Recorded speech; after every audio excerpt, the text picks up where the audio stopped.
Hello everyone, B aware coaching point में आप सभी का स्वागत है। राजस्थान बजट 2021 के 25 महत्वपूर्ण प्रश्नों के साथ मैं आपके सामने ये लेक्चर लेकर आया हूँ। और रीट, पटवार, राजस्थान पुलिस जैसे सभी एग्ज़ाम्स के लिए ये बहुत ही महत्वपूर्ण प्रश्न है। चलिए स्टार्ट करते हैं। उससे पहले myself Ashutosh Tailor, BSc BEd और be aware coaching point online platform है, आप सभी का स्वागत है। इस लेक्चर की जो PDF है आपको मेरे टेलीग्राम लिंक पे मिलेगी। ये इस वीडियो के डिस्क्रिप्शन में लिंक दिया हुआ है। चलिए स्टार्ट करते हैं। राजस्थान का पहला पेपरलेस, क्या बोला गया है, पेपरलेस बजट किसने पेश किया? राजस्थान का पहला पेपरलेस बजट जो है वो अशोक गहलोत मुख्यमंत्री हैं हमारे, उन्होंने पेश किया है। और वर्तमान में ये राजस्थान के गृह मंत्री, वित्त मंत्री के पद पर भी आश्रित हैं। इन्होंने ये भी अपने पास रख रखा है। आज तक के इतने टाइम पीरियड में जितने भी मुख्यमंत्री आए उन्होंने वित्त मंत्री और गृह मंत्रालय अपने पास में ही रखा होता है। और 24 फरवरी 2021 को पहला पेपरलेस बजट पेश किया गया है। ये हमारे अशोक गहलोत जी हैं जो अभी वर्तमान में CM हैं। उससे पहले भी ये दो बार CM रह चुके हैं, एक बार डिप्टी CM भी रहे हैं। चलिए अगले प्रश्न पे चलते हैं। अगले वर्ष में किस विभाग का बजट अलग से पेश किया जाएगा? राजस्थान सरकार ने ऐसी घोषणा की है किसानों के हित में देखते हुए। उन्होंने कहा है कि कृषि का विभाग का जो बजट होगा वो अलग से पेश किया जाएगा। हमारे वर्तमान में कृषि और पशुपालन मंत्री हैं लालचंद जी कटारिया कृषि और पशुपालन मंत्री हैं। लालचंद जी कटारिया जयपुर के जोटवाड़ा विधानसभा क्षेत्र से प्रत्याशी हैं। ये लालचंद जी कटारिया हैं। चलिए अगले प्रश्न की ओर चलते हैं। राजस्थान में कितने विधायकों के नाम पर कन्या महाविद्यालय खोले जाएंगे? राजस्थान में जो विधायक हैं उनके नाम पे महाविद्यालय खोले जाएंगे, कन्या महाविद्यालय। 4 विधायक हैं, 4 विधायकों के नाम पे कन्या महाविद्यालय खोले जाएंगे।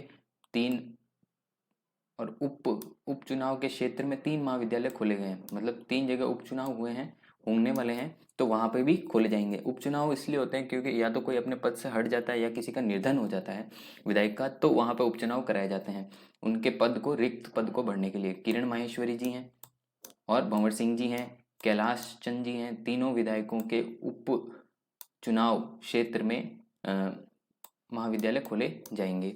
चलिए नेक्स्ट प्रश्न की ओर चलते हैं। राजस्थान में कितने किसानों को 16,000 रुपए तक ब्याज मुक्त ऋण वितरण किया जाएगा?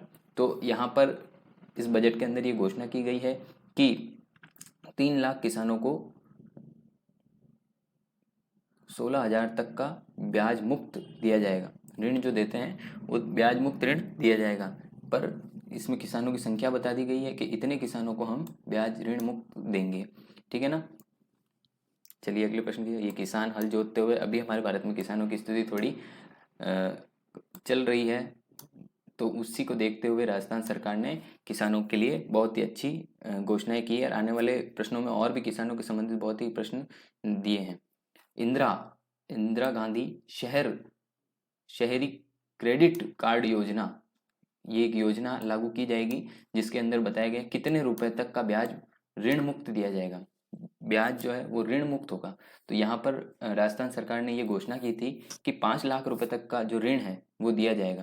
पहली बात तो 5 लाख तक का ऋण दिया जाएगा और इसका शुभारंभ भी किया जाएगा, इंदिरा शहरी कार्ड योजना, क्रेडिट कार्ड योजना। ठीक है ना। चलिए आगे चलते हैं। राजस्थान सरकार में कितने जिलों में नर्सिंग महाविद्यालय खोलने की स्थापना करेंगे? तो इन्होंने, राजस्थान सरकार ने घोषणा की कि 25 जिले हैं जहां पर नर्सिंग महाविद्यालय खोलने की स्थापना की जाएगी। कोरोना के कारण हमारे राजस्थान में काफ़ी परेशानियां सामना करना पड़ा है स्वास्थ्य के क्षेत्र में, तो उसको देखते हुए स्वास्थ्य के लिए हमारे यहाँ पर अत्यधिक जोर दिया गया है बजट के अंदर। राजस्थान में स्वास्थ्य के क्षेत्र में पिछड़ा होने के कारण अशोक गहलोत जी ने ये स्वास्थ्य क्षेत्र में एक बड़ी घोषणा की है।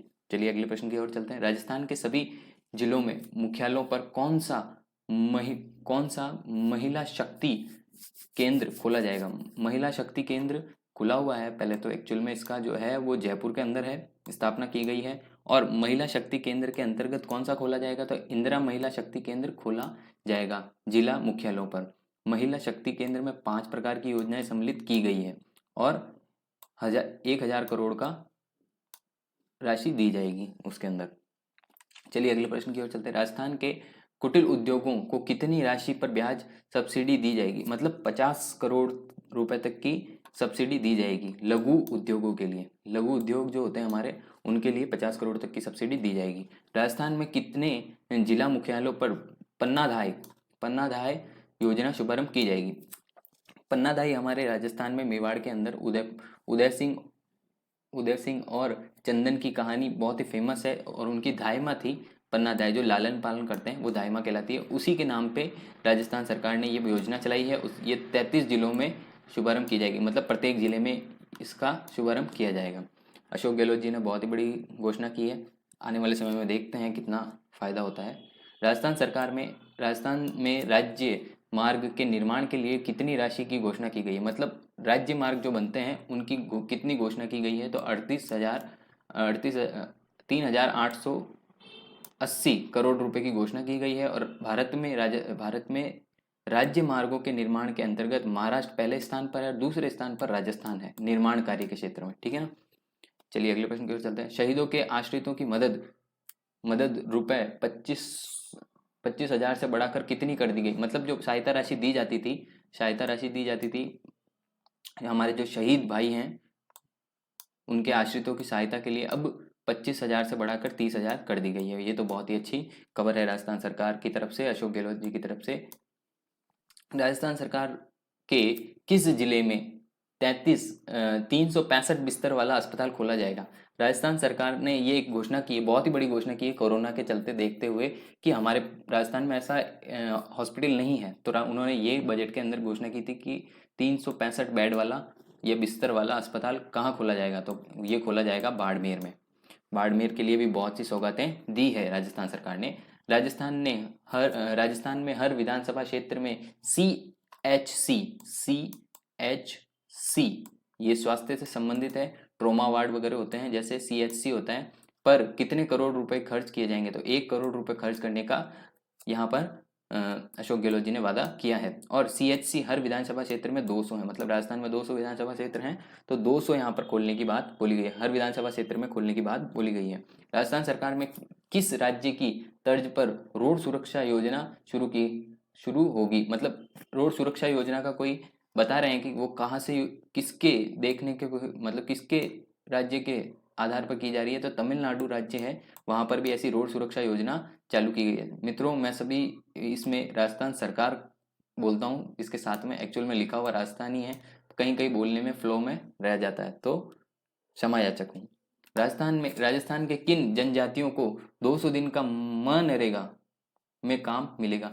तो ये मनरेगा जो है ना, मनरेगा कर दिया इसको।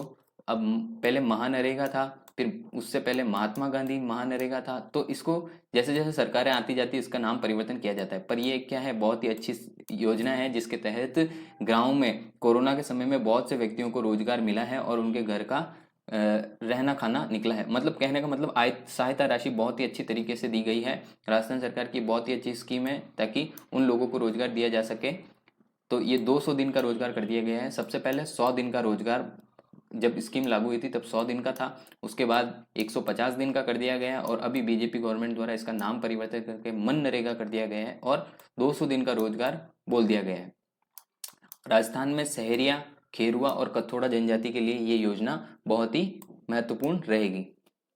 राजस्थान में किस क्षेत्र में नया सैटेलाइट अस्पताल खोला जाएगा? सैटेलाइट हॉस्पिटल खोलने की बात बोली गई है बजट के अंदर, तो ये सांगानेर जयपुर के अंदर खोला जाएगा, जयपुर सांगानेर में खोला जाएगा। ठीक है। राजस्थान की कितनी ग्राम पंचायतों को परिवार सेवा से जोड़ा जाएगा? मतलब ग्राम पंचायतें जो हैं वो परिवार सेवा के अंदर जुड़ जाएगी, तो 6,000 ऐसी ग्राम पंचायतों को परिवार सेवा से जोड़ा जाएगा। जनता को शुद्ध पेयजल उपलब्ध, मतलब पानी के लिए हमारे यहाँ पे बहुत ही प्रॉब्लम रहती है राजस्थान में, तो शुद्ध पेयजल उपलब्ध कराने के लिए आगामी वर्षों में कितनी करोड़ रुपए खर्च किए जाएंगे? कितने करोड़ किए जा रहे हैं? सॉरी,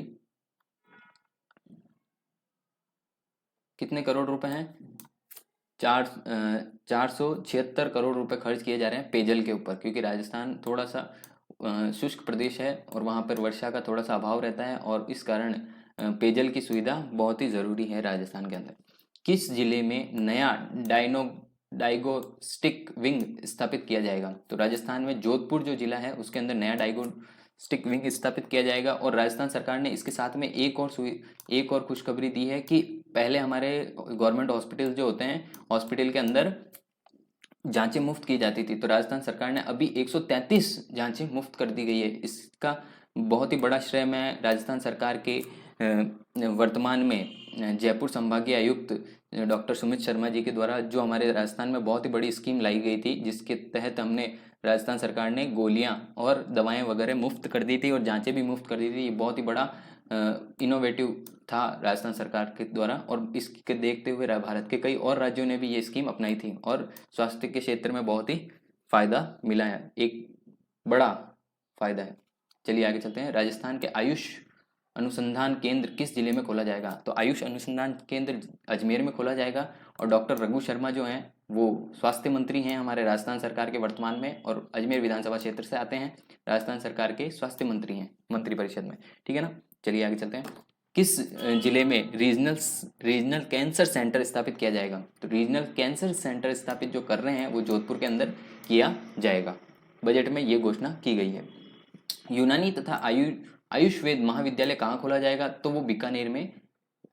एक्चुअल में ये जो खोला जाएगा ये 3 जिलों में खोला जाना प्रस्तावित है, जिसमें बीकानेर का नाम आया है, शिक्षा की नगरी कहा जाता है, जयपुर है हमारी पिंक सिटी, और भरतपुर में भी किया जाएगा। सड़क दुर्घटना को बचाने के लिए जीवन रक्षक योजना, ये बहुत ही अच्छी स्कीम लेकर आ रही है राजस्थान सरकार। जीवन रक्षक योजना के तहत जीवन बचाने वाले व्यक्ति को, मतलब एक्सीडेंट हो जाता है तो लोग क्या होते हैं छोड़ के चले जाते हैं कई, पर अब राजस्थान सरकार ने ऐसा स्कीम लाए हैं कि छोड़ के ना जाएं, आप कृपया उसकी मदद करें। और मेरा भी यही कहना है स्पेशल आपको कि आप कोई भी व्यक्ति हो अगर दुर्घटनाग्रस्त हो तो आप उसकी मदद जरूर करें। राजस्थान सरकार ने ये कहा है कि हम यहाँ